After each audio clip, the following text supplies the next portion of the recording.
नमस्कार दोस्तों, आज आप सभी का स्वागत है हमारे YouTube चैनल पे। आज हम कोशिका सिद्धांत के बारे में पढ़ेंगे, जिसको इंग्लिश में सेल थ्योरी कहते हैं। तो जो कोशिका सिद्धांत होता है वो स्लाइडेन और स्वान नामक दो वैज्ञानिक थे। जो स्लाइडेन थे वो बोटनिस्ट थे और जो स्वान थे वो जूलॉजिस्ट थे। ठीक है, ये जो स्लाइडेन थे वो बोटनिस्ट थे और जो स्वान थे वो जूलॉजिस्ट थे। ठीक है दोस्तों, इन्होंने 1838 और 39 में कोशिका सिद्धांत प्रस्तुत किया, जिसमें इन्होंने कहा जो कोशिका होती है वो शरीर की क्रियात्मक एवं संरचनात्मक इकाई होती है। कोशिका आधारभूत इकाई होती है।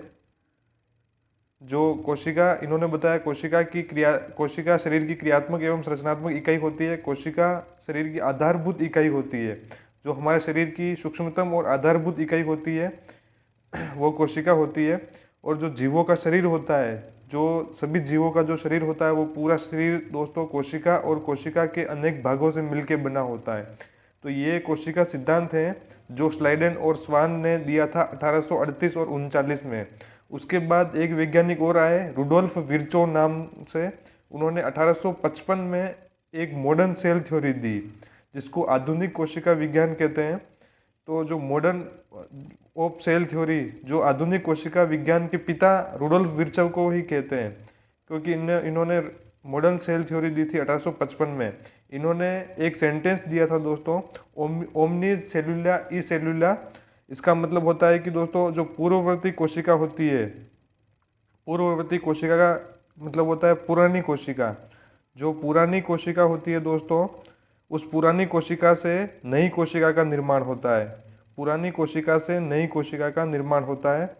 इस प्रकार सबसे पहले कोशिका सिद्धांत स्लाइडेन और स्वान ने दिया, उसके बाद रुडोल्फ विर्चो ने 1855 में दिया। तो रुडोल्फ विर्चो का कहना था कि पूर्ववर्ती कोशिका मतलब पुरानी कोशिका से नई कोशिका का निर्माण होता है। लेकिन दोस्तों ये सिद्धांत, दोनों सिद्धांत देने के बाद जो अपवाद थे इन दोनों के, जो कोशिका सिद्धांत पूरे कोशिका सिद्धांत के अपवाद थे, वो अपवाद दोस्तों ध्यान में रखने, एक होता है वायरस और दूसरा होता है वायरॉइड्स।